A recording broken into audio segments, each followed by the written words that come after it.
আসসালামু আলাইকুম। HSC ২৬ batch আর মাত্র ৩ দিনের মতোই আছে। ২৯ তারিখ, ৩০ তারিখ আর হচ্ছে ১ তারিখ। ঠিক আছে? তোমাদের এক্সাম হচ্ছে জুলাই মাসের ২ তারিখ। তোমাদের প্রথম এক্সামটি হচ্ছে বাংলা প্রথম পত্র। আমি জানি তোমরা অনেকেই হচ্ছে বাংলা প্রথম পত্রের প্রিপারেশন নেওয়া শুরু করে দিয়েছো। অনেকে গতকাল থেকে পড়াশোনা শুরু করেছো, অনেকে আজকে সকাল থেকে। আজকে আমি বলবো এই ভিডিওতে যে তুমি বাংলা প্রথম পত্র আসলে কিভাবে রিভিশন দিলে বা তোমার এক্সামে গিয়ে তুমি কিভাবে লিখে দিয়ে আসলে, বিশেষ করে তোমার সৃজনশীল এবং বহু নির্বাচনের ক্ষেত্রে তুমি কিভাবে সময়ের সাথে সবকিছু আনসার করে দিয়ে আসতে পারবা। আজকে সব ডিটেলস আমি তোমার এই ভিডিওতে বলবো।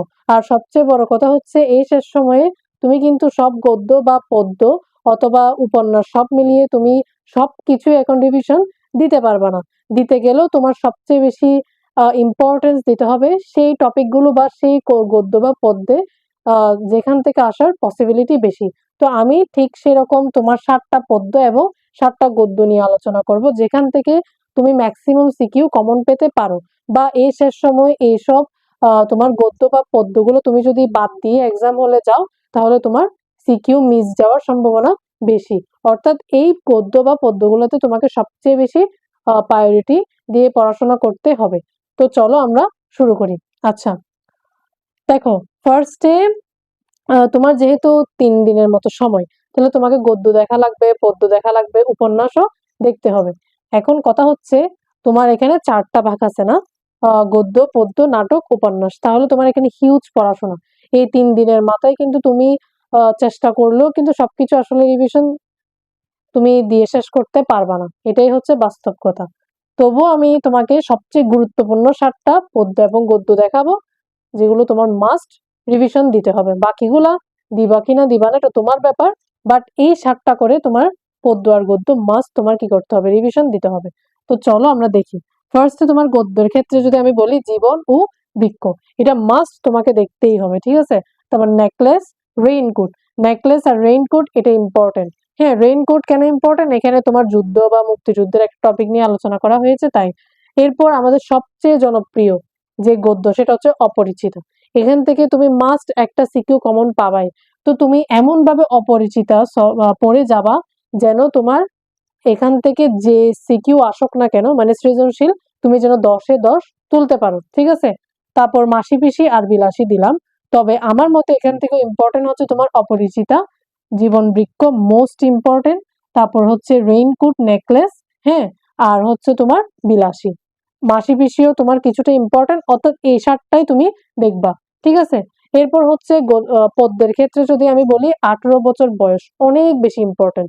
তুমি এখান থেকে একটা সিকিউ কমন পাবার মতোই তুমি পাবেই। হ্যাঁ, তারপর বিভীষণের প্রতি মেঘনাদ, এটা কিন্তু একটু কঠিন কবিতাটা বুঝতে গিয়ে। তারপর হচ্ছে কবিতাও বড়, আর হচ্ছে এখানে বুঝতে গিয়ে একটু কি ঝামেলা হয়। তো তুমি ট্রাই করবা এটা ভালো করে কবিতাটার মূল ভাবটা বা মূল অংশটা কি বুঝাচ্ছে, প্রতিটা লাইন একটু ব্যাখ্যা সহ ভালোভাবে বোঝার ট্রাই করবা, যেন তুমি কবিতার যে মূল ভাবটা বা তুমি যখন সিকিউ লিখবা সেখান থেকে কিছু কিছু অংশ তুমি ব্যাখ্যা স্বরূপ তুমি কি লিখে দিয়ে আসতে পারো সুন্দরভাবে নিজের ভাষায়। আচ্ছা, এরপর ফেব্রুয়ারি ১৯৬৯, এটা অনেক বেশি ইম্পর্টেন্ট। সোনার এটা তো অনেক বেশি।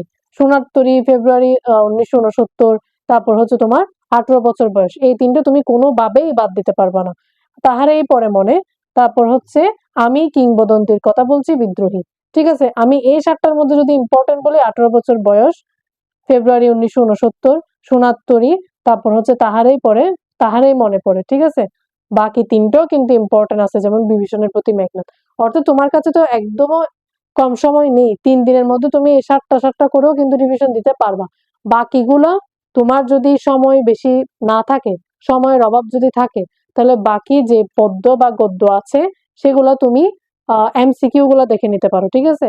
সেই তোমার গদ্য বা পদ্যগুলোর জন্য তুমি এমসিকিউ দেখবা, রিডিং দিবা হালকা, তাহলেই তোমার হয়ে যাবে। আর নাটক উপন্যাসের ক্ষেত্রে তো বললামই, লাল ষোলো, তারপর হচ্ছে তোমার সিরাজউদ্দৌলা, এগুলো অবশ্যই তোমার দেখা লাগবে। আর আজকে আমি যদি বলি, আজকে তুমি যেটা করতে পারো সেটা হচ্ছে তুমি আজকে উপন্যাসটা দেখো। হ্যাঁ, উপন্যাসটা তুমি আজকে দেখো। ঠিক আছে? উপন্যাসটা আজকে তুমি হচ্ছে বিকাল পর্যন্ত দেখবা। হ্যাঁ, বিকাল বা আজকে সারাদিন দেখতে পারো।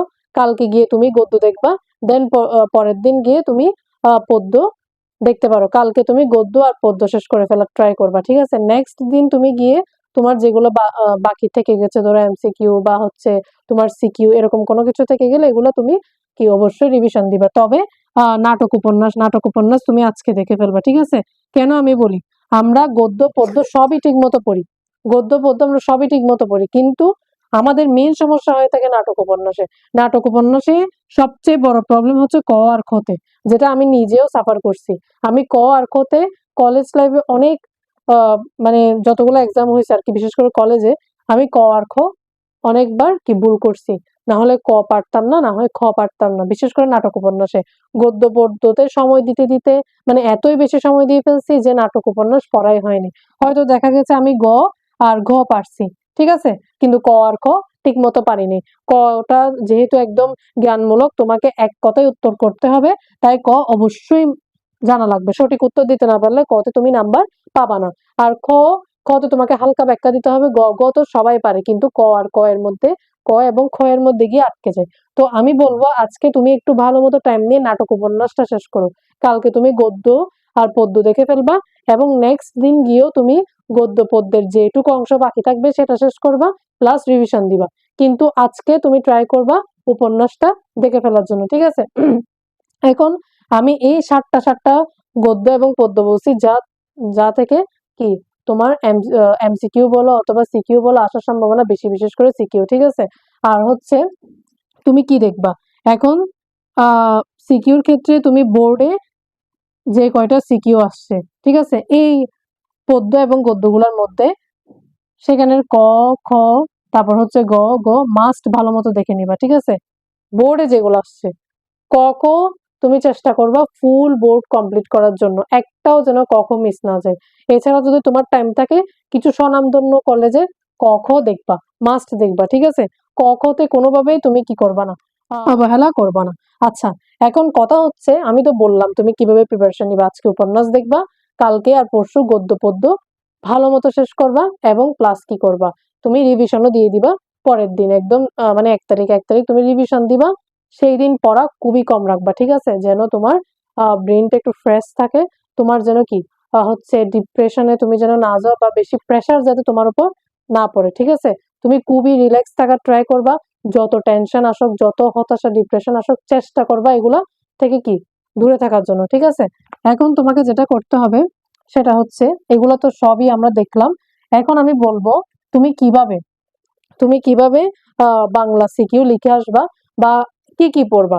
আমি যদি বলি, তাহলে তুমি ফার্স্টে কি পড়বা। তুমি ফার্স্টে হচ্ছে গদ্যের, হ্যাঁ, গদ্যের হচ্ছে তোমার কি মেইন বইটা, গদ্যের হচ্ছে মেইন বইটা রিডিং দিবা। রিডিং বলতে কি, ওই যে তুমি যে গদ্যটা পড়বা সেই গদ্যের ইম্পর্টেন্ট কিছু লাইন আছে যেখান থেকে এমসিকিউ হওয়ার চান্সেস বেশি। তুমি ধরো আধা ঘন্টা, সর্বোচ্চ আধা ঘন্টা থেকে তোমার হচ্ছে 40-45 মিনিটের ভিতর তুমি চেষ্টা করবা একবার যে গদ্যটা পড়ছো সেই গদ্যটা রিডিং দিয়ে দেওয়ার জন্য। দেন সেখান থেকে যে কয়টা ইম্পর্টেন্ট লাইন তোমার মনে হচ্ছে এমসিকিউ আসতে পারে, যেমন ডেট হতে পারে, কোনো একটা ব্যক্তির গুরুত্বপূর্ণ ঘটনা হতে পারে, বা কারো তোমার হচ্ছে পরিচিতি থাকতে পারে, সবচেয়ে ইম্পর্টেন্ট কোনো একটা ঘটনা, হ্যাঁ, যেখান থেকে একটা গুরুত্বপূর্ণ লাইন তোমার অবশ্যই মনে হচ্ছে সেখান থেকে আসতে পারে, এইরকম কয়েকটা লাইন তুমি মার্ক করে রাখবা এবং এগুলো রিভিশন দিবা, ঠিক আছে?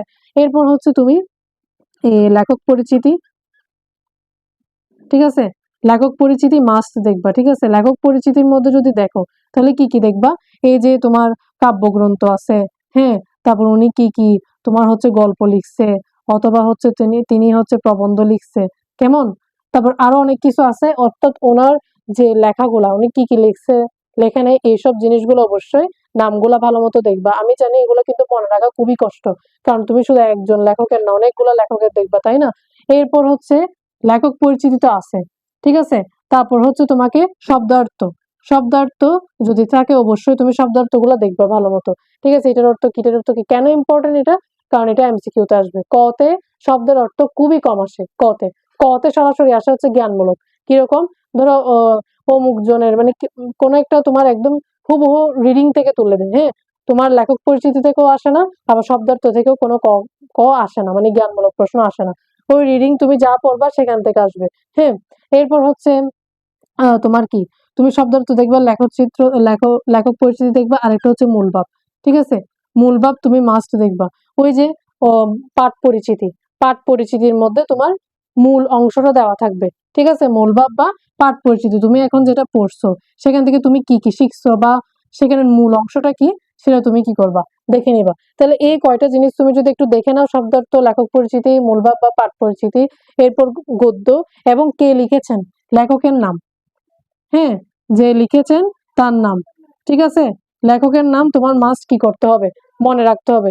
তাহলে লেখকের নাম, তারপর হচ্ছে ওই যে লেখকের পরিচিতি, শব্দার্থ, মূলভাব বা পাঠ পরিচিতি। লেখকের পরিচিতিতে জাস্ট এইটুকু দেখবা, তার এই যে মৃত্যুসাল, হ্যাঁ, সে কবে মৃত্যুবরণ করছে, মৃত্যুসাল বা জন্মসাল, এগুলো আসলে ইম্পর্টেন্ট না, এগুলো আসবে না।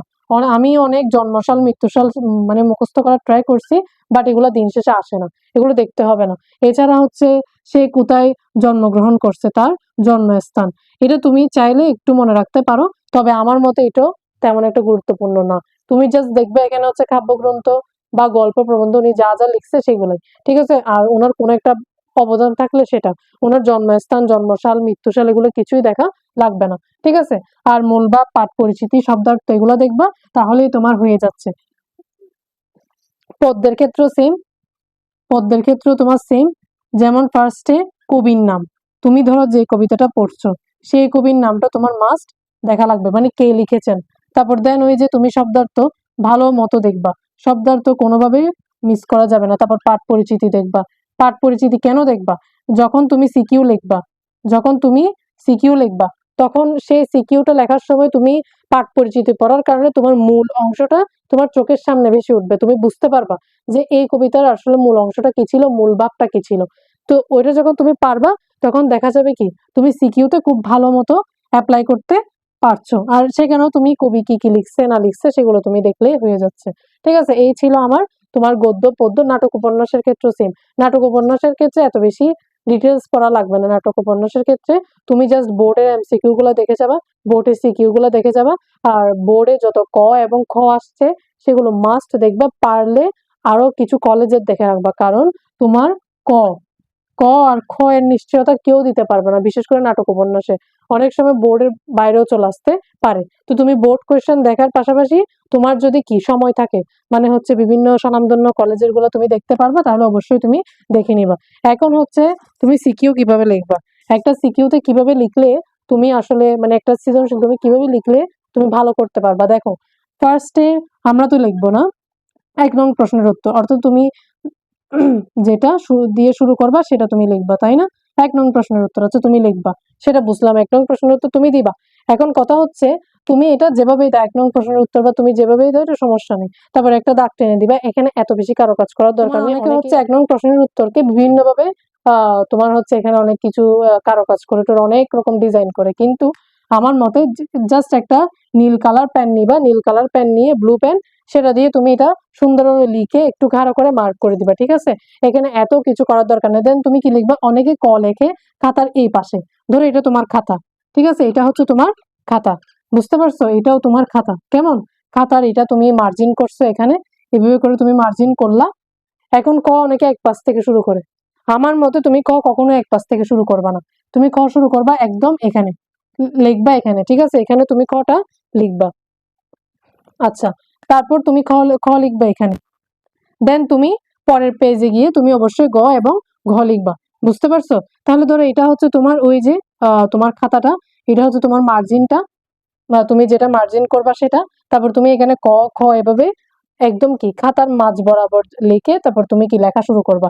ধরো তুমি খ লিখছো এখানে, ঠিক আছে, এরপর তুমি ওই যে তোমার ঠিক যে কথাটা লেখার কথা তুমি সেই কথাটা মানে জ্ঞানমূলক প্রশ্ন তুমি ১ লাইনে লিখে দিছো, ১ লাইন, ১ লাইন বা সর্বোচ্চ ২ লাইন যদি তোমার হাতের লেখা বড় হয়। দেন ওই পেজেই তুমি খটা লিখে ফেলবা। খটা লিখবা, প্রথমে খ এর মূল অংশটা লিখবা, যেটা চেয়েছে সেটার জাস্ট মূল অংশটা বা মূল উত্তরটা তুমি অবশ্যই দিবা। দেওয়ার পর এটা তোমার একটা পয়েন্ট হবে, এখানে একটা ডট দিবা যে তুমি একটা পয়েন্ট শেষ করছো। দেন তুমি সেকেন্ড পয়েন্টটা লিখবা, তাই আর একটা ডট দিবা। এরপর যে মূল অংশটা তুমি লিখছো সেই মূল অংশের তুমি ব্যাখ্যাটা দিবা যে তুমি এখানে আসলে কি বোঝাতে চেয়েছো। তাহলে ধাপ দিতে হবে দুইবার, 2টা পয়েন্ট করে লিখতে হবে। প্রথম পয়েন্টে তোমার যে প্রশ্নের উত্তরটা চেয়েছে সরাসরি সেটা উত্তর করে দিবা, দেন এটা ব্যাখ্যা করবা সেকেন্ড পয়েন্টে গিয়ে। আর ক এর ক্ষেত্রে জাস্ট একটা পয়েন্ট দিয়ে তুমি জ্ঞানমূলক প্রশ্নটা শেষ করবা উত্তর করে, ঠিক আছে? এরপর তাহলে এক পেজে তোমার ক এবং খ শেষ হতে হবে, ক এবং খ শেষ হতে হবে, ঠিক আছে? বেশি কিছু লিখবে না। খ এর ক্ষেত্রে মানে খ যেটা অনুধাবনমূলক, সেখানে তুমি সর্বোচ্চ প্রথম পয়েন্টের ক্ষেত্রে 1 লাইনে শেষ করবা, এবং সেকেন্ড পয়েন্ট যেটা লিখবা সেখানে 2 থেকে 3 লাইন লিখবা, মানে 2 থেকে 3টা বাক্য লিখে তুমি শেষ করে দিবা। এত বেশি লেখার দরকার নেই, ঠিক আছে? তুমি এখানে 2 নাম্বার পেয়ে যাবে। আচ্ছা, এরপর হচ্ছে তোমার ধরো গ, ঠিক আছে? এবার গ এ কি লিখবা? গ এ তোমার পয়েন্ট দিতে হবে 3টা। হ্যাঁ, গ এ তোমার পয়েন্ট দিতে হবে 3টা, 1টা 2টা তারপর 3টা, ঠিক আছে? মানে 3টা ধাপে তোমাকে লিখতে হবে। তাহলে প্রথম পেজে ক এবং খ শেষ, দ্বিতীয় পেজে গ লিখবা। এখন গ কয় পেজ লিখবা? গ লিখবা হচ্ছে 1.5 পেজ, ঠিক আছে? গ লিখবা কয় পেজ? 1.5 পেজ, ঠিক আছে? 1 পেজ গিয়ে আর অর্ধেক, 1 পেজ গিয়ে তার অর্ধেক, বুঝতে পারছো? তাহলে গ লিখবা হচ্ছে 1.5 পেজ, 1 পেজ গিয়ে তার অর্ধেক। তাহলে এখন গ কিভাবে লিখবা? গ এ তোমার সবসময় জিজ্ঞাসা করে যে তুমি একটা উদ্দীপক পড়ছো, সেই উদ্দীপকটা যেই গদ্য থেকে আসছে বা যে পদ্য থেকে আসছে সেটা কিসের সাথে সম্পর্কিত বা কিসের সাথে সাদৃশ্য, বা কোন ব্যক্তির চরিত্রের সাথে তার সাদৃশ্যতা রয়েছে বা বই সাদৃশ্যতা রয়েছে, বা কোন বিষয়টা ফুটে উঠছে ওই উদ্দীপকে, গদ্যের কোন বিষয়টা বা পদ্যের কোন বিষয়টা ওই উদ্দীপকে ফুটে উঠছে, এভাবে করে একটা তোমার কোয়েশ্চেন হয়ে থাকে। তুমি দেখবা এই ধরনের কোয়েশ্চেন হবে গতে, ঠিক আছে? তো তোমার ওই বিষয়টা আগে তুলে ধরতে হবে, কোন বিষয়ের সাথে সাদৃশ্যপূর্ণ বা কোন বিষয়টি ফুটে উঠছে বা কতটুকু ফুটে উঠছে, এই জিনিসটা তোমার লিখতে হবে। প্রথম পয়েন্টে কাজ হচ্ছে সেটাই, ওরা যে প্রশ্নটা করবে সেই প্রশ্নের সরাসরি উত্তর দিতে হবে। তুমি যদি সঠিক উত্তরটা দিতে পারো তাহলে তুমি এখানে 1 নাম্বার পাবাই। গতে 3 না, 3-এর জন্য 3টা পয়েন্ট, ঘতে 4, 4-এর জন্য 4টা পয়েন্ট। গতে 1.5 পেজ লিখবা এবং গতে ফার্স্ট যে পয়েন্টটা দিবা সেটা হচ্ছে সরাসরি যে উত্তরটা চাচ্ছে সেটাই দিতে হবে। এবং তুমি যদি সঠিক উত্তর দিতেই পারো তখন তুমি সেখানে মার্ক পাবে, বা তখন টিচাররা তোমার প্রশ্নটা মানে প্রশ্নের উত্তরটা ভালো মতো দেখবে, না হলে দেখবে না। তাহলে তোমার অবশ্যই প্রথম পয়েন্টে কি করতে হবে? সঠিক উত্তরটা মাস্ট দিতে হবে। সেকেন্ড পয়েন্টে গিয়ে তুমি করবা হচ্ছে ওই যে গদ্য বা পদ্য থেকে আসছে কোশ্চেনটা, সেই গদ্য বা পদ্যের মূল অংশটা তুলে ধরতে হবে। কোনটা? যে বিষয়টা তুমি ফুটিয়ে তুলেছো ঠিক সেই বিষয়টার মূল ঘটনাটা তোমার তুলে ধরতে হবে, বুঝতে পারছো? তুলে ধরবা সেকেন্ড পয়েন্টে, তুমি জাস্ট বলবা আর কি কি হয়েছে না হয়েছে মূল অংশটা, কিন্তু কিসের সাথে মিল রাখতে হবে? যে বিষয়টা তুমি বলছো সাদৃশ্যপূর্ণ বা বৈসাদৃশ্যপূর্ণ, সেই বিষয়টার কি সেই বিষয়টাই তোমার এখানে কি তুলে ধরতে হবে, বুঝতে পারছো? এরপর থার্ড পয়েন্টে গিয়ে তোমার ওই যে আবারও গদ্য থেকে কিছু অংশ বা পদ্য থেকে কিছু অংশ তুলে ধরতে হবে এবং উদ্দীপকের সাথে মিলাতে হবে, যে উদ্দীপকের এই টপিকটার সাথে, উদ্দীপকের এই ঘটনার সাথে বা এই বিষয়টার সাথে তোমার গদ্য বা পদ্যের এই বিষয়টার মিল পাওয়া গেছে বা সাদৃশ্যপূর্ণ অথবা বৈসাদৃশ্যপূর্ণ বা এই বিষয়টি ফুটে উঠেছে। এটা হচ্ছে তুমি থার্ড পয়েন্টে গিয়ে দুইটাই পাশাপাশি তুমি লিখে তুমি কি করবা? এই সাদৃশ্যপূর্ণ বা বৈসাদৃশ্যপূর্ণ সেটা বলবা, ঠিক আছে? এরপর নিচে বলবো অতএব উদ্দীপকের এই বিষয়টির সাথে তোমার পদ্য বা গদ্যের এই বিষয়টি মিল পাওয়া গিয়েছে বা ফুটে উঠেছে বা সাদৃশ্যপূর্ণ, শেষ। দেখো অনেকে বলে বাংলাতে অনেক কিছু লিখতে হবে, বাংলাতে অনেক কিছু লিখলেই তুমি ভালো করবা, এটা মানে একেবারে সত্য কথাও না। হ্যাঁ, তোমার মানে একেবারে যে পেজের পর পেজ লিখতে হবে তেমনও না। তুমি যদি গদ্য ঠিক সরি তুমি যদি গ বা ঘ ঠিকভাবে লিখতে না পারো, ধরো তোমার 3টা পয়েন্ট দেওয়ার কথা, তুমি 3টা পয়েন্ট ঠিকভাবে দাওনি, তোমাকে বলছি আমি প্রথম পয়েন্টে তুমি উদ্দীপকের কোন বিষয়টা ফুটে উঠছে সেটা তোমাকে তুলে ধরতে বলছি, কিন্তু তুমি সেটা তুলে ধরোনি বা তুমি ওই বিষয়টা তুলতে পারোনি, বুঝতে পারোনি, তুমি ভুল একটা উত্তর দিয়ে দিছো, তাহলে তোমাকে সেখানে মার্ক দিবে? যতই তুমি লাইনের পর লাইন লেখো, একদম পেজ ভর্তি লেখা লেখো, তাও তোমাকে কি নাম্বার দিবে না, কারণ তুমি তো প্রশ্নের উত্তরটাই ভুল লিখছো, তাই না? তাহলে তোমাকে নাম্বার কেমনে দিবে? তোমার আহ আদর্শ হিসেবে তোমাকে 1.5 পেজই লিখতে হবে, ঠিক আছে? মানে 1.5 পেজ তুমি লিখবা গ এর জন্য, এর বেশি তোমাকে লিখতে হবে না। অনেকে বলতেছে আরো বেশি লিখতে হবে, যত বেশি লিখবা তত বেশি নাম্বার পাবা, আসলে তেমন না। আমি নিজেও 1.5 পেজ লিখছি, এর বেশি তোমাকে লেখা যাবে না। তুমি যদি প্রথম পয়েন্ট সেটা হোক ক, খ, গ, ঘ, যে কোনো একটা প্রশ্নের তুমি যদি প্রথম পয়েন্টটা ঠিকভাবে তুলে ধরতে পারো, টিচার যদি দেখেই বুঝে যে তুমি সঠিক উত্তর করছো, তখনই তোমাকে এখানে মার্ক দিয়ে দিবে। তোমার ইমপ্রেশন তখনই ক্রিয়েট হয়ে যাবে। আর সবচেয়ে বড় কথা হচ্ছে তুমি যদি ক আর খ ভালো মতো পারো, এখানে যদি তুমি ফুল মার্ক পেয়ে যেতে পারো, 1-এ 1 এবং 2-এ 2, তাহলে তুমি এখানে নিঃসন্দেহে 3-এ 3 পাবা, 3-এ 3 পাবাই, এটা সত্য কথা। কিন্তু ঘ এর ক্ষেত্রে গিয়ে তুমি 3-এ আর 3 পাবা না, ঘ এর ক্ষেত্রে তোমাকে 4-এ দিবে সবসময় 3, এটা এখানে কম রাখবে। অর্থাৎ তুমি 10-এ 9 পাবাই যদি তোমার ক খ ঠিক মতো কি তুমি লিখে দিয়ে আসতে পারো। আর হচ্ছে গ এর মধ্যে তুমি 1.5 পেজ লিখবা, 3টা পয়েন্ট করে লিখবা, প্রথম পয়েন্টের সঠিক উত্তরটা ঠিক মতো দিবা, সঠিকভাবে উত্তর করবা। কোন বিষয়টা ফুটে উঠছে এটা যদি ভালো মতো ধরতে পারো, লিখে আসতে পারো, তাহলে তুমি নাম্বার পাবাই পাবা, ঠিক আছে। আর হচ্ছে 1.5 পেজই লিখবা, এর বেশি লেখার দরকার নেই। আচ্ছা, তাহলে তুমি 1 পেজ লিখছো আর অর্ধেক পেজ শেষ করছো, সেখানে তোমার গ শেষ। এখন কথা হচ্ছে তুমি তো অর্ধেক পেজ লিখছো শেষে গিয়ে, তাই না? তাহলে ওই বাকি যে অংশটুকু আছে খালি, সেই অংশে কি ঘটা শুরু করবা? আমি বলবো না, ওটা খালি থাকবে, সমস্যা নেই। তোমার পেজ খালি থাকলে কোনো ব্যাপার না, ঠিক আছে। তাহলে তুমি এবার পরের পেজ থেকে কি শুরু করবা? ঘ শুরু করবা। ঘ লিখবা কয় পেজ? 2 পেজ, ঠিক আছে। ঘ 2 এর বেশি লিখবা না, ঘ লিখবা 2 পেজ। আচ্ছা, ঘ এ কয়টা পয়েন্ট দিবা? 4টা পয়েন্ট দিবা, ঠিক আছে। প্রথমে ওই যে ওরা একটা উক্তি দিয়ে দিবে, একটা মত মানে দিয়ে দিবে তোমাকে, বলবে যে এটা কতটুকু সত্য, মানে এটা যুক্তিটি যথার্থ কিনা বা এটার সত্যতা তোমাকে যাচাই করতে বলবে। তো তোমাকে ফার্স্টে সেই মন্তব্যটি, যে মন্তব্যটি ওরা দিবে সেটি সত্য বা সেটি যথার্থ, সেভাবে তোমাকে তুলে ধরতে হবে। দেন তুমি নেক্সট পয়েন্টে গিয়ে কি করবা? ওই যে আবার যে টপিকটা থেকে আসছে, গদ্য বা পদ্যের যে অংশটুকু থেকে আসছে, সেই অংশটা তোমার ব্যাখ্যা করা লাগবে। থার্ড পয়েন্টে গিয়ে তুমি আবার ওই দুইটা তুলনা করবা, উদ্দীপকে কি বলছে আর হচ্ছে তোমার পদ্যে বা গদ্যে কি বলছে। ফোর্থ পয়েন্টে মানে চতুর্থ পয়েন্টে গিয়ে তুমি ওই যে উদ্দীপকে কি বলছে মেইনলি, সেটি মূল অংশটা তুলে ধরবা, যেটার সাথে তোমার ওই মন্তব্যটি যাচ্ছে।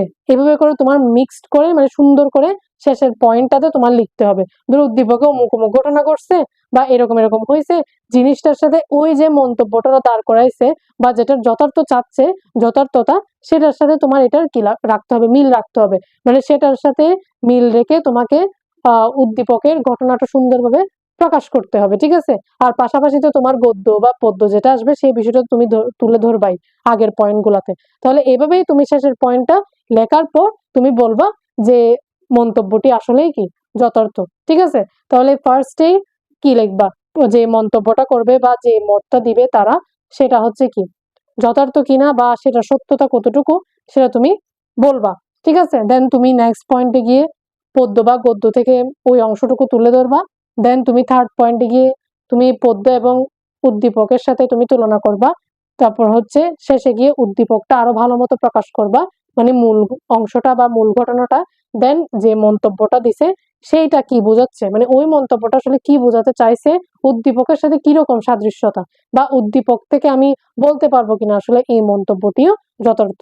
তাহলে সেটা তুমি একটু কি মিক্সড করে লেখার ট্রাই করবা। তার পাশাপাশি মানে শেষের পয়েন্টে তোমার পদ্য বা গদ্য যেটা আসবে, তার সাথে সাথে উদ্দীপক এবং প্রশ্নে যে মন্তব্যটা দেওয়া থাকবে বা যে তোমার উক্তিটা দেওয়া থাকবে, সব মিলিয়ে তোমাকে একটা কম্বাইন্ড করে শেষের পয়েন্টটা সুন্দরভাবে সাজাতে হবে, ঠিক আছে। এটা তুমি যখন টেস্ট পেপার সলভ করবা বা সহায়ক বইগুলা দেখবা, গাইড বই দেখবা, সেখানে ওরা যেভাবে আনসার করছে সেটা পড়ে তুমি বুঝতে পারবা কিভাবে আনসার করতে হবে। বাট ধাপ হচ্ছে 4টা।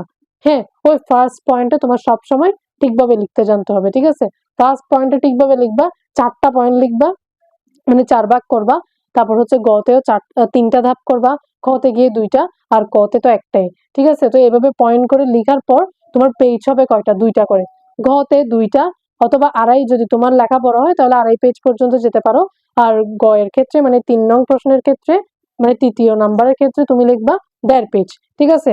তাহলে ক আর ক, হ্যাঁ, ক আর ক হচ্ছে তুমি 1 পেজে শেষ করবা, বুঝতে পারছো? গ হচ্ছে তুমি 1.5 পেজে শেষ করবা, ঠিক আছে। এরপর গ হচ্ছে তোমার 2 পেজে শেষ করবা। তার থেকে যদি হালকা বেশি লাগে তোমার পেজ বা আরো কিছু জায়গা লাগে তাহলে তুমি নাও, সমস্যা নেই, বাট অতিরিক্ত লেখার দরকার নেই। আর সবচেয়ে বড় কথা হচ্ছে এখন তুমি বলবা যে এগুলো তো বুঝলাম, কিন্তু অনেক সময় ওই যে অতিরিক্ত লিখতে গিয়ে তুমি সময়ের সাথে 7টা সিকিউ সলভ করতে পারো না বা সিকিউ লিখে দিয়ে আসতে পারো না। তাহলে এটা সলিউশন কি? তোমার ফার্স্টে সর্বপ্রথম তোমার কাছে সময় কতটুকু আছে? 3 ঘন্টা। 3 ঘন্টার মধ্যে তোমার 30 মিনিট কিন্তু চলে যাবে। 30 মিনিট তোমার হাতে থাকবে না, কারণ ওই 30 মিনিট তুমি এমসিকিউ করবা, এমসিকিউ জমা দিবা, ওএমআর জমা দিবা, এগুলো করতে করতে তোমার 30 মিনিট শেষ। এমসিকিউর জন্য 30 মিনিট, আর তোমার থাকবে কয় ঘন্টা বলো? আর থাকবে তোমার 2.5 ঘন্টা, তাই না? 2 ঘন্টা 30 মিনিট তোমার কাছে সময় থাকবে। তো এই সময়টুকুতে তুমি কি করবা? এই সময়টুকুতে তোমার সিকিউ সলভ করা লাগবে, মানে সিকিউ আনসার করা লাগবে হচ্ছে 7টা। এবার তুমি ভেবে দেখো কত দ্রুততার সাথে তোমার সিকিউ গুলো মানে আনসার করতে হচ্ছে। তাহলে একটা সিকিউর জন্য তুমি সর্বোচ্চ টাইম দিতে পারবা হচ্ছে 20 মিনিট। এর বেশি তুমি টাইম দিতেই পারবা না। তুমি যদি এর বেশি টাইম দাও তাহলে দেখা যাবে তুমি সব সিকিউ বা বিশেষ করে শেষের সিকিউ গুলো তোমার একেবারে হজবরল হয়ে যাবে, তুমি ভালো মতো লিখে দিয়ে আসতে পারবে না, দেন তুমি কি করবা? খারাপ করে দিয়ে আসবা। তো তোমার ফার্স্ট কাজ হবে একটা সিকিউ তুমি মেক শিওর করো তুমি 20 মিনিটের ভিতর সলভ করতে পারবা। যে কোনো কিছু হয়ে যাক তুমি 20 মিনিটে সলভ করবা, মানে শেষ করবা। দরকার পড়লে লেখা কম লিখতে হলে হোক, হ্যাঁ, কিন্তু 20 মিনিটে তোমার শেষ করা লাগবে, ঠিক আছে? আচ্ছা, আর একটা কথা হচ্ছে, তো 7টা সিকিউ আনসার করার ক্ষেত্রে তোমার 1 নাম্বার আর 2 নাম্বার, মানে প্রথম 2টা সিকিউ তুমি সুন্দরভাবে লিখবা, একটু সময় নিয়ে লিখবা। ওটা কেন বলতেছি, কারণ হচ্ছে টিচার যখন তোমার খাতার ফার্স্ট পেজটা দেখবে তুমি সুন্দরভাবে লিখো নাই, তুমি ক খ ভুল করে রাখছো, তুমি পয়েন্টগুলো ঠিকভাবে তুলতে পারো নাই, তুমি বিষয়টা ঠিক মতো তুলতে পারো নাই, তাহলে তোমার নাম্বার সেখানেই শেষ।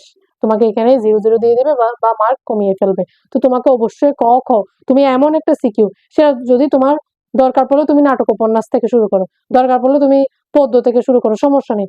যে সিকিউটা তুমি সবচেয়ে বেশি ভালো পারো সেরকম 2টা সিকিউ তুমি একদম শুরুতে শুরু করবা। করার পর এই 2টা সিকিউ তুমি চেষ্টা করবা প্রথম 1 ঘন্টায় শেষ করে ফেলতে, অর্থাৎ তুমি 30 মিনিট এমসিকিউ শেষ করবা আর বাকি থাকবে 30 মিনিট। ফার্স্ট 1 আওয়ার শেষ হতে মানে প্রথম ঘন্টা দিবে 30 মিনিট পর, তাই না? ওই 30 মিনিটে তোমার চেষ্টা করতে হবে একটা সিকিউ শেষ করে বাকি সিকিউতে চলে যাওয়া, অর্থাৎ 2 নাম্বার সিকিউতে চলে যাওয়া। তাহলে তোমার প্রথম 2টা সিকিউ শেষ হতে হবে 30 থেকে 40 মিনিটের মধ্যে, অর্থাৎ তোমার ফার্স্ট যে ঘন্টাটা পড়বে সেই ঘন্টার ঠিক 10 মিনিটের মধ্যেই তোমার কি করে ফেলতে হবে? 2টা সিকিউ শেষ করে ফেলতে হবে। তখন তোমার হচ্ছে 11টা বেজে যাবে, তাই না?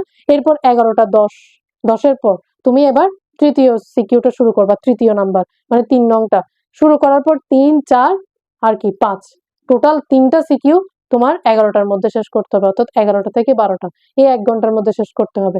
দেন 12টা থেকে 1টার মধ্যে তুমি বাকি 2টা সিকিউ শেষ করবা। এখন প্রথম 2টা সিকিউ তুমি অবশ্যই কি সুন্দর করে লিখবা, এমন সুন্দর করে লিখবা যেন টিচাররা একদম ইমপ্রেসড হয়ে যায়। দেন 3 নাম্বার আর 4 নাম্বার আর 5 নাম্বারে গিয়ে তোমার যত অবহেলা করা দরকার তুমি করবা। এমন না যে একেবারে ফালতু ভাবে লিখে দিয়ে আসবে, এরকম না, মোটামুটি ওই যে 6 আর 7 নাম্বারে গিয়ে তোমার ঠিক যে অবস্থা হয় সেই অবস্থা দিয়ে তুমি 3 4 5 শেষ করবা। কেন বলি? কারণ মাঝখানে সিকিউ গুলা টিচাররা ভালো মতো দেখে না, এটাই সত্য কথা। মাঝের পেজগুলা টিচাররা কোনোভাবে দেখে চলে যায়, কিন্তু শুরুর পেজ এবং শেষের পেজগুলা মাস্ট টিচাররা ভালো মতো খেয়াল করে। শেষের পেজও তো দিন শেষে কাটতে কাটতে তো শেষের পেজ তার চোখে পড়বে, তো তখন সে সেখানে একটু সময় দিবে। তো সময় দিতে গিয়ে যখন দেখবে যে সে সিকিউ গুলো ভালো হয়নি, তখন দেখা যাবে তুমি এমনিতেই নাম্বার কম পাবা। তাহলে তোমার 1 নাম্বার এবং 2 নাম্বার সিকিউ অবশ্যই ভালো করা লাগবে, ভালো মতো লিখে দিয়ে আসতে হবে। তারপর হচ্ছে তুমি তিন নাম্বারও মোটামুটি লিখবা, 4 আর 5 তোমার খুব কম সময়ের মধ্যে লিখে দিয়ে আসতে হবে, খুব কম সময়ের মধ্যে, ঠিক আছে? 6 আর 7 তুমি 40 মিনিট বা কি তারও বেশি, প্রায় 1 ঘন্টার মতো সময় নিবা লাস্টের 2টা সিকিউ। এই 2টা সিকিউ তুমি খুবই সুন্দর করে লিখে দিয়ে আসবা। প্রথম দিকের 2 থেকে 3টা সিকিউ, শেষের দিকের 2টা সিকিউ মাস্ট তোমার সুন্দরভাবে লেখা লাগবে। মাঝের যে 2টা সিকিউ থাকবে এগুলো তুমি তোমার মন মতো লিখবা। মাঝের 2টা সিকিউতে তুমি অ্যাটলিস্ট ক খ ঠিক মতো লিখবা, ঠিক আছে? অ্যাটলিস্ট তুমি কি ক খ তুমি একটু ভালো মতো লিখে দিয়ে আসবা, ঠিক আছে? আর আরেকটা বিষয়, তোমার যদি সময় না থাকে দয়া করে একটা অংশ বাদ দিবা না। মানে হচ্ছে অনেকের সময় নাই তাই সে গ লিখে আসতে পারে না, অনেকের সময় নেই তাই সে ঘ লিখে আসতে পারে না। এটার মেইন কারণটা হচ্ছে ওই যে তুমি সব কিছু একদম ভালো মতো লিখে আসতে গিয়ে সব সিকিউতে বেশি বেশি সময় দেওয়ার কারণে তোমার শেষের সিকিউতে তুমি কোয়েশ্চেন মিস দিয়ে চলে আসো। এটা করা যাবে না। খাতা কোনোভাবে ফাঁকা রেখে আসা যাবে না, কোনো প্রশ্ন ফাঁকা রেখে আসা যাবে না। সব প্রশ্ন তুমি আনসার করবা, তুমি পারো না পারো তাও তুমি আনসার করে আসবা। পারলে যদি তোমার কারো থেকে সাহায্য নিতে হয় তাও তুমি নিবা, ঠিক আছে? কিন্তু মাস্ট তুমি ক খ গ গ 7টা সিকিউই তুমি ফুল আনসার করে না আসো, মানে একদম ফুল লিখে না আসো, বাট অর্ধেক হলো অংশ লিখে আসো। তুমি ধরো গ টাচ করতে পারতেছো না, এটার জন্য কারণ তুমি গ তোমার হাতে আছে 5 মিনিট, ধরো শেষের গটা তোমার লিখতে হবে, গটা বা ঘটা, তোমার সময় আছে মাত্র 5 থেকে 10 মিনিট। এখন তুমি এই দুটা কিভাবে শেষ করবা? তুমি তো চাচ্ছ একদম ফুল আনসার করে দিয়ে আসতে, মানে সুন্দরভাবে লিখে দিয়ে আসতে, দরকার নেই।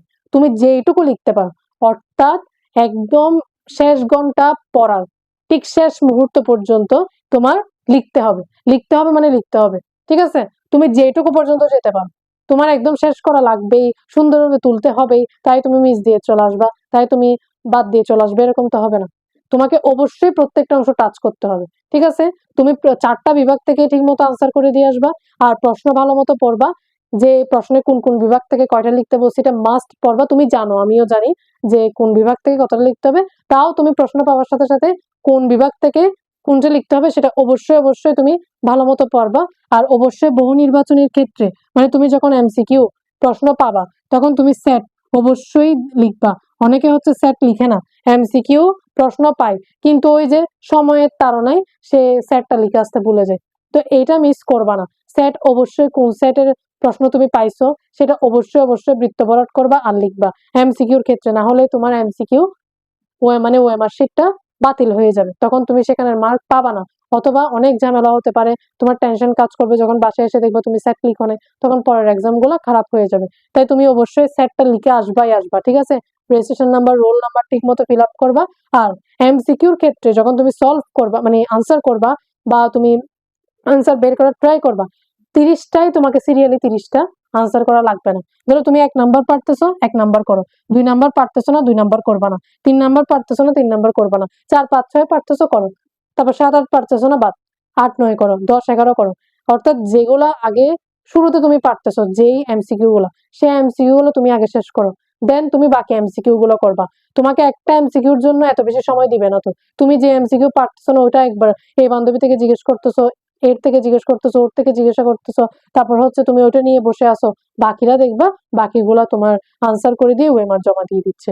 তো তুমি বুঝতে পারতেছো, ঠিক 30টার মধ্যে তোমাকে 30টা একদম সিরিয়ালি আনসার করা লাগবে না। তুমি ঠিক যে 20টা বা 18টা বা 15টা পারতেছো শুরুতে, একদম তোমার খুবই কমন পড়ছে, তুমি পারতেছো একদম দ্রুততার সাথে আনসার করতে পারতেছো, তাহলে সেগুলোই তুমি আগে আনসার করবা। দেন বাকিগুলা তুমি একটু ভেবে চিন্তে সময় নিয়ে তুমি আনসার করবা। হ্যাঁ, আর যে এমসিকিউ গুলোতে তোমার 4টা অপশনই সেম মনে হচ্ছে, মানে মনে হচ্ছে এই অপশনটাও হতে পারে, এই অপশনটাও হতে পারে, সেই এমসিকিউ গুলো তুমি একটু স্কিপ করবা, সাথে সাথে আনসার করবা না, একটু ভেবে চিনতে। তুমি যদি না পারো তোমার পাশের কারো থেকে জিজ্ঞাসা করে বা একটু হেল্প নিয়ে ভেবে চিনতে তুমি আনসার করবা। এখানে তুমি বেশি তাড়াহুড়া করবা না। যে এমসিকিউ গুলোতে তোমার সমস্যা হচ্ছে তুমি বুঝতে পারতেছো না, আর হচ্ছে 4টা অপশনই তোমার সেম লাগছে, সেই এমসিকিউ গুলো একটু স্কিপ করে সময় নিয়ে ভেবে চিনতে তুমি তারপর কি করবা, আনসার করবা। আর এমসিকিউর প্রশ্নটা তুমি একটু ভালো মতো পড়বা, কি বলছে এটা কি ঠিক নয় নাকি হয়, এরকম কিছু যদি না বোধক কোনো প্রশ্ন থাকে তাহলে তুমি এটা অবশ্যই খেয়াল রাখবে। অর্থাৎ প্রশ্ন চিহ্ন, হ্যাঁ, এই যে প্রশ্নবোধক চিহ্নের ঠিক আগ পর্যন্ত যেইটুকু কথা আছে তোমার সেইটুকু লাইন পর্যন্ত পড়ে যেতে হবে, সেইটুকু কথা তোমার পড়ে যেতে হবে। অনেক সময় দেখা যায় তোমার না এরকম একটা শব্দ আছে কিন্তু এই নাটা আমরা খেয়াল করি না, পরে আমরা আনসার মানে ওএমআর দাগিয়ে ফেলি, ওএমআর দেন পরে দেখি হচ্ছে আল্লাহ এখানে তো একটা না ছিল, তার মানে আনসারটা ভুল, আনসারটা হওয়ার কথা ছিল অন্য কিছু। তো তোমার প্রশ্নবোধক চিহ্নের ঠিক আগ পর্যন্ত, মানে কথাটা ঠিক যেখানে গিয়ে শেষ হয়েছে তোমার সেইটুকু পর্যন্ত পড়তে হবে। তো আশা করি তুমি সিকিউ এমসিকিউ কিভাবে প্রিপারেশন নিবা, কিভাবে কি করবা এক্সাম হলে, বা কিভাবে তুমি সিকিউ আনসার করবা, সবকিছু আমি বলে দিছি। তুমি যদি এভাবে প্রিপারেশন নাও তুমি 90 পাবাই পাবা, তুমি 100তে 90 পাবা, এটা গ্যারান্টি। তুমি যদি সিকিউ ঠিক মতো লিখে দিয়ে আসতে পারো তাহলে তুমি ম্যাক্সিমাম সিকিউতে 9, কিছু কিছু সিকিউতে তুমি 10এ 10ও পাবা। ওই যে তোমার প্রথম 2 থেকে 3টা সিকিউ একদম সুন্দর মতো লিখতে হবে, ক খ ভুল করা যাবে না, গ ঘ ভালো মতো লিখে দিয়ে আসবা। 4 নাম্বার আর 5 নাম্বার সিকিউ তুমি তোমার মতো করে লিখো, একটু কম সময় নিবা। ওই যে লাস্টের সিকিউ গুলো লিখতে ঠিক যে অবস্থা হয় সেই অবস্থায় তুমি 4-5 লিখে দিয়ে আসবা, মানে 4 নং আর 5 নং এর সিকিউ গুলো। কিন্তু সেখানে অবশ্যই ক খটা ঠিক রাখবা, গ ঘ তুমি তোমার মতো লিখবা। 6 আর 7 ওই যে প্রথম দিকে যে সিকিউ গুলো লিখছো 6 আর 7 নম্বর সিকিউ ঠিক সেভাবেই সুন্দর মতো লিখে দিয়ে আসবা। অর্থাৎ 6 আর 7 নং সিকিউ লেখার সময় তুমি একটু সময় নিবা, মোটামুটি 1 ঘন্টা সময় নিবা। ওই 1 ঘন্টার মধ্যে তুমি 6 আর 7 খুবই সুন্দর করে লিখবা, ঠিক আছে? ক খ কোনোভাবে ভুল করবা না এবং কোনো প্রশ্ন ফাঁকা দিয়ে আসবে না, খাতার কোনো অংশ বাকি রেখে আসবে না, তুমি সবকিছু লিখে দিয়ে আসবা। পারো না পারো প্রত্যেকটা অংশ তুমি লিখে দিয়ে আসবা, ক খ গ ঘ তুমি কোনোটাই বাদ দিবা না, সবকিছুই লিখে দিয়ে আসবে। আশা করি তুমি এই ভিডিও থেকে অনেক কিছু শিখতে পেরেছো। আশা করি এই ভিডিওটা তোমার অনেক উপকারে আসবে। যেহেতু তোমার আর 3 দিনের মতো সময়, একটু ভালো মতো পড়াশোনা করো, টেনশন করবা না, ডিপ্রেশন আসলেও চেষ্টা করবা এগুলো থেকে কিভাবে কাটিয়ে ওঠা যায়। আর 5 ওয়াক্ত নামাজ কালাম পড়বা, আল্লাহকে ডাকবা যেন আল্লাহ তোমার যে কাঙ্ক্ষিত রেজাল্ট তুমি পেতে চাচ্ছ সেটা যেন তিনি দেন। আর অবশ্যই তোমার প্যারেন্টস এর সাথে একটু কি করবা, এখন কানেক্টেড থাকবা, একটু কথাবার্তা বলবা, হ্যাঁ? তাহলে দেখবা তোমার মনটা ভালো লাগবে, ঠিক আছে? এই সময় এসে আমাদের ডিপ্রেশন, টেনশন এগুলো স্বাভাবিকভাবে বেড়ে যাবে। এটা সত্য কথা। কিন্তু চেষ্টা করবা এগুলো থেকে কাটিয়ে ওঠার জন্য। আর সবসময় পজিটিভ ভাববা, পজিটিভলি সবকিছু চিন্তা করার ট্রাই করবা, ঠিক আছে? অর্থাৎ আমার রেজাল্ট ভালোই হবে, আমি ঠিক মতো এক্সাম দিয়ে আসবো, আমার প্রত্যেকটা প্রশ্ন কমন আসবে, বা প্রশ্ন স্ট্যান্ডার্ড করবে বা সহজ করবে, বা এমন কিছু প্রশ্ন করবে না যেগুলো আমি পড়িনি। অর্থাৎ আমার পড়া থেকে সবকিছু আসবে, কিন্তু আমাকে ভালো একটা এক্সাম দিয়ে আসতে হবে। তো আশা করি ভিডিওটা তোমার অনেক উপকারে আসবে। তুমি যদি উপকারে এসে থাকে তোমার বন্ধুদের মাঝে এটা অবশ্যই শেয়ার করবা। এবং নেক্সট কোন বিষয় নিয়ে তোমার ভিডিও লাগবে তুমি বলিও, কমেন্টে জানিয়ে দিও তুমি কোন বেচ থেকে পরীক্ষা দিচ্ছ বা কে কোন বেচ ভিডিওটা দেখছো, অবশ্যই তুমি সেটা জানিয়ে দিবা। আর আমি নেক্সট ভিডিওতে তোমার বাংলা সেকেন্ড নিয়ে আলোচনা করব। আর তোমার এক্সামের শেষ দিন পর্যন্ত আমি থাকবো। আমি সব সময় তোমাদেরকে গাইডলাইন দিতে থাকবো। তোমার অ্যাডমিশন বলো অথবা তোমার এই যে এক্সাম চলাকালীন সময় তুমি কিভাবে প্রিপারেশন নিবা, সবকিছু আমি ডিটেলসে সবসময় বলতে থাকবো। তো সেই ক্ষেত্রে তুমি চাইলে চ্যানেলটি সাবস্ক্রাইব করে রাখতে পারো, যেন আমার ভিডিওগুলো তোমার চোখে পড়ে, নোটিফিকেশনটা তুমি দ্রুতই যেন পেতে পারো। তাই তুমি অবশ্যই আমার চ্যানেলটা সাবস্ক্রাইব করে রাখবা আর বন্ধুদের মাঝে অবশ্যই শেয়ার করবে। ধন্যবাদ সবাইকে। আসসালামু আলাইকুম।